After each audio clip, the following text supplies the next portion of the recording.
Hola chicos, ¿cómo están?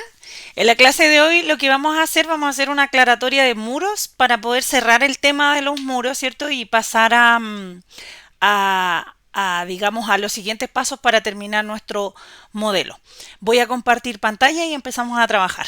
Ya, acá lo que tenemos es el modelo, lo tengo más o menos avanzado a lo que tenemos que llegar. Eso es, digamos, como la forma de la vivienda en la cual estamos trabajando. En esta ya está la cubierta. Vamos a ocultar vista, ¿cierto? Tenemos, además de eso, los cielos. Y cargamos algunas familias que tienen en relación con ventanas, las ventanas de la cocina, las ventanas del baño, además algún mobiliario. Lo que vamos a revisar en la clase de hoy va a ser la configuración de muros para hacer algunas aclaratorias con respecto a ella, ¿ya? Porque se subieron las clases con respecto a muros, pero necesitamos hacer alguna aclaratoria. Vamos a volver al modelo en el cual estábamos trabajando, ¿cierto? Este es el modelo en el cual estábamos trabajando. Y vamos a revisar muro por muro para que quede todo más o menos claro. Primero lo que hicimos nosotros, ¿cierto? Fue editar un muro genérico, el cual lo editamos y lo catalogamos como tabique perimetral zona seca. ¿Por qué? Porque es un tabique perimetral, ¿cierto? Y se encuentra en una habitación, en un dormitorio. Entonces, al ser un dormitorio, zona seca. Esto es porque nosotros tenemos cierta materialidad. Nos vamos a ir a la parte de estructura. Aquí nosotros ya digamos, duplicamos un material. Así que hay que revisar bien con respecto a cómo es la duplicación y en la clase que correspondía a muros. Entonces acá yo lo que voy a ir revisando, ¿cierto? Tabique perimetral, zona seca. Voy a editar y acá nosotros lo que tenemos es dos estructuras en el núcleo. En el núcleo nosotros trabajamos con IPV de 2x4, recordando que los materiales teníamos que cargarlos, ¿cierto? Entonces acá tenemos IPV de 2x4 para perimetrales. Después tenemos en el contorno de núcleo, además de eso, tenemos la estructura que es una placa de OSB de 9,5, ¿cierto? Que hicimos una clase y explicamos de que tenía certificación APA y por esa razón 9,5 se considera estructural. Para ello es importante que ambos estén catalogados en contorno de núcleo como estructural. Ambos, porque los dos componen un tabique estructural. Ya. Y acá en material estructural a nosotros nos permite solamente seleccionar uno como material estructural y en este caso vamos a dejar el IPV, ¿ya? Pero la categoría igual está en función a uno estructural. En algunos de ustedes puede haberse generado, ¿cierto? El contorno de núcleo como solamente contorno de núcleo como, digamos, como IPV, pero acá nosotros tenemos, lo subimos, ¿cierto? Y a ustedes les puede haber generado de esta manera, como el uno como acabado. Ya, si bien nosotros no seleccionamos como acabado, porque no es un acabado, ¿cierto? Es estructural. eh, Nuestro núcleo se va a componer de IPV, ¿ya? Lo vamos a dejar de esa manera. Como cara exterior, estructura en placa de OSB, como cara de núcleo, estructura en IPV y como acabado lo vamos a dejar en placa de yeso cartón estándar de 10 milímetros. Es importante que tiene que estar en la categoría. Nosotros creamos otros materiales acá, ¿cierto? Tiene que estar en acabado como terminación y la descripción es una placa de yeso cartón, ¿cierto? El nombre es placa de yeso cartón estándar de 10 milímetros y la clase es placa de yeso laminado. Entonces ponemos a aceptar y dejamos aceptar y aceptar. Y ahí lo hemos revisado.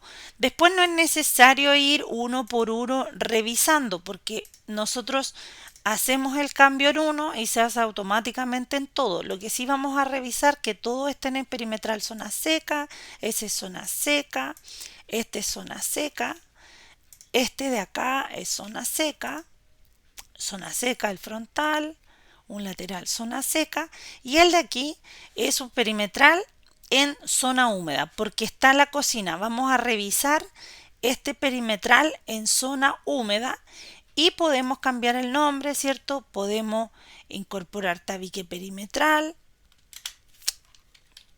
cocina, ya podemos aceptar y lo vamos a revisar. Igual nosotros encontramos en contorno de núcleo estructural de IPV, encontramos en placa de OSB. La diferencia es que acá, perdón, escape, tenemos un RH, ¿ya? Nosotros si es para cocina podríamos colocar resistencia al fuego, ¿cierto? Pero como es un, a ver, como es un tabique que se encuentra en más el sector de la lavadora, ¿cierto? Ahí nosotros tenemos la lavadora y tenemos el lavaplato. No es un tabique que está directamente asociado a la cocina. Esos criterios son criterios, no son exigencias, digamos, obligatorias, pero sí para efectos de este muro, para efectos de los muros que están cercanos a la cocina, sí. ¿Ya? Entonces ahí va un tema de criterio como nosotros lo queramos presentar. Después, tabique perimetral, cocina, ¿cierto? RH. Después vamos a revisar el perimetral en baño. Nos vamos al perimetral, ya. Y acá, como nosotros tenemos este en zona húmeda, lo teníamos anteriormente, no especificaba que era cocina, es diferente, es el mismo que está en el baño. Aquí tenemos varias opciones. Una, o lo dejamos como, insisto, cambiamos el nombre o lo dejamos solo como lo teníamos, en perimetral, zona húmeda, siempre y cuando ambos tengan RH, ¿ya? Yeso Cartón resistencia a la humedad, ¿cierto? En ambos casos. Y siempre y cuando el material tenga las mismas dimensiones. Ahora nos vamos a ir, ya, eso está claro. ¿Ya? Si ahora nosotros este muro que es de la cocina lo cambiamos y lo dejamos en RF, no podemos mencionar o no podemos, digamos, asignarle al perimetral del baño la misma asignación, porque en realidad no vamos a usar resistencia al fuego en baño. Entonces hay que tener claro esos criterios. Ustedes ven cómo lo van a trabajar. Después nosotros tenemos muros divisorios, zona seca, porque tenemos el muro tiene como, digamos, en un sector tiene el dormitorio y en otro sector tiene digamos, el acceso. Por lo tanto, para ambos zona seca y zona seca. Vamos a revisar el material. Acá tenemos, por ejemplo, tenemos por la parte exterior estructura en OSB, tenemos placa de yeso cartón estándar, tenemos estructura de 2x3, ojo con esto, ya estructura de 2x3 y además de eso tenemos una placa de yeso cartón estándar por ambos lados. ¿Ya? Entonces en ese sentido ese se encuentra bien, vamos a revisar el otro que es zona seca, después tenemos zona seca, perfecto, y ya después nos vamos a las zonas húmedas, zona seca, zona húmeda, revisemos, nos vamos a ir a vamos a revisar, tiene estructura de 2x3, está bien, tenemos placa de OSB de 9,5, como es zona seca, en, digamos, la parte exterior tiene yeso cartón, o sea el dormitorio estándar, y en el otro, y esto por eso teníamos que revisar. Y acá no es RF, no es resistencia al fuego, es RH. Por lo tanto, aceptamos y cambiamos. Eso quiere decir de que todos los muros divisorios que dicen zona seca y zona húmeda van a tener RH. Entonces, revisamos, ¿cierto? Zona seca, zona húmeda, zona seca, zona húmeda, perfecto. Y acá nos vamos a ir al de la cocina, zona seca, zona húmeda, pero dice cocina. Eso quiere decir de que tiene que tener una configuración en RF. Efectivamente la tiene, ¿cierto? La cara exterior nosotros la dejamos como placa de yeso cartón estándar y este es OSB, pino de 2x3 y placa de yeso cartón RF para cocina, entonces ahí aceptar, ¿ya? Ponemos aceptar. Ojo que la anchura del muro nos va a dar 0,1082. Eso lo da por defecto porque al momento de ingresar espesores, automáticamente, ¿cierto? El programa nos va a entregar un grosor total. Dice por defecto, ¿cierto? Porque es la sumatoria de todos. Si nosotros hacemos una comprobación, vamos a la calculadora, 0,010 más 0,0095 más 0,0762 más 0,0125 nos va a entregar, ¿cierto?, el grosor total que es por defecto. ¿Ya? Entonces, en ese sentido, ya comprobamos que cada vez que nosotros ingresemos material nos va a entregar, digamos, un espesor mayor de acuerdo al tipo de material que nosotros estemos ingresando. Si ingresamos cerámica, ¿cierto? Vamos a irnos a la ficha técnica de cerámica, vamos a ver cuál es el espesor de la cerámica que queremos escoger o porcelanato.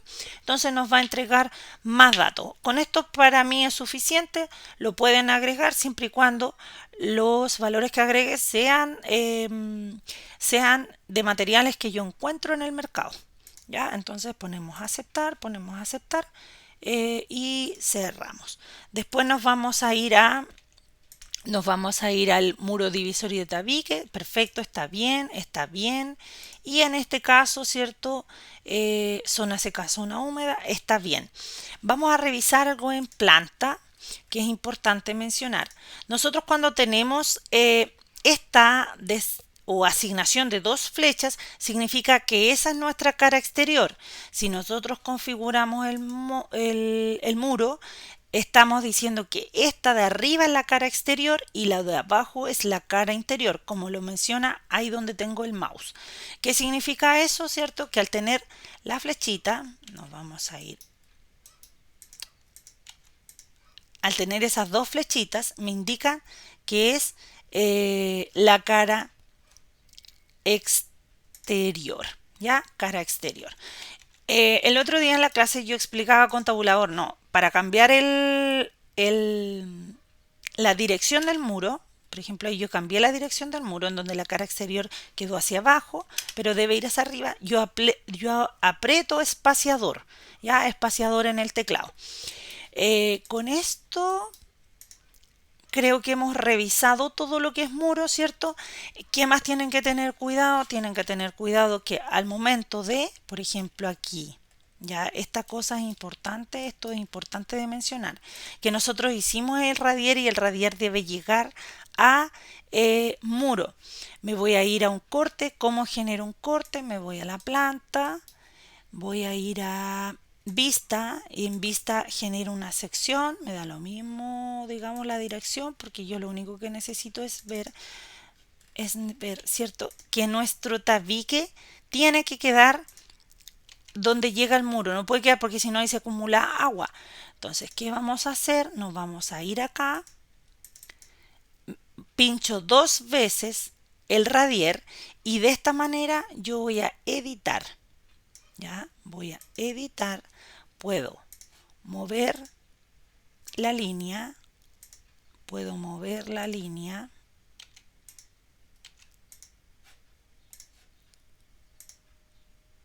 estoy moviendo la línea de radier, porque seleccioné radier, entonces voy y... ¿Por qué pasó esto? Esto pasó porque nosotros hicimos un radier en base a la plantilla que venía de AutoCAD y en AutoCAD se trabaja espesores de muro sin materialidad, o sea, se debe trabajar, ¿cierto?, con materialidad, pero se les da como un espesor genérico ya a los muros, porque nosotros en AutoCAD lo que hacemos es configuración solamente de líneas, solamente de capas. Entonces acá, como nosotros le damos materialidad al muro, eso quiere decir que nos va a dar el espesor real del muro. En cambio, cuando trabajamos en arquitectura, nosotros damos espesores, por ejemplo, para madera en 12 centímetros, para albañilería en 15, pero en realidad no necesariamente puede ser 15, no necesariamente puede ser 12, como lo vimos, ¿cierto?, en las configuraciones. Entonces eso hace que nosotros, como pasamos la plantilla y lo marcamos por el borde, después tengamos que rectificar. Eso es algo normal que pasa en la programación de proyectos, ¿cierto? Es algo normal que nosotros tenemos que ir trabajando. Ahora, si nosotros agregáramos una vivienda, por ejemplo, EIF, el muro tendría otro acabado, ya, por lo tanto, llegaría de forma distinta a fundación. Una vez que terminamos y revisamos que en cada borde hayamos trabajado, ¿cierto? Desde el borde de muro, decimos OK, revisamos nuestro 3D y de esta manera vamos a verificar, ¿ya? Nosotros verificamos, revisamos y de esa manera llegó. Acá lo que estamos haciendo es una configuración de manera más genérica en un perfil de arquitectura. La verdad, en la práctica, lo que uno observa es que yo tengo el radier y el muro con el OSB debe pasar la aleta una parte. El OSB tiene una dimensión de 1,22 por 2,44 y la altura de la vivienda es 2,40. Entonces queda un delta de la aleta y uno no corta el OSB. Ese OSB baja hacia la solera de amarre. Ya esos son datos más técnicos que nosotros manejamos. ¿Qué significa esto? Que nosotros en arquitectura seguimos configurando, ¿cierto? De manera general, por lo tanto no tenemos ese tipo, no estamos ingresando ese tipo de especificaciones, eso lo podríamos hacer bajo otro perfil, por ejemplo el perfil estructural, en el cual ahí podríamos hacer ese tipo de cambios y ahí de esa manera necesitamos saber conocimientos de construcción, es importante y con esto se comprueba, ¿cierto? Que hay conocimientos que son de BIM, hay conocimientos que son de software y hay conocimientos que no son de BIM. Entonces, para poder modelar un proyecto en estos software BIM, nosotros necesitamos saber de conocimientos de construcción para poder digamos, configurar realmente cómo se construye. Con esto quedó la clase de aclaratoria, espero les haya quedado muy claro. Nos vemos en una próxima para cargar familias. Que esté muy bien. Chao, chao.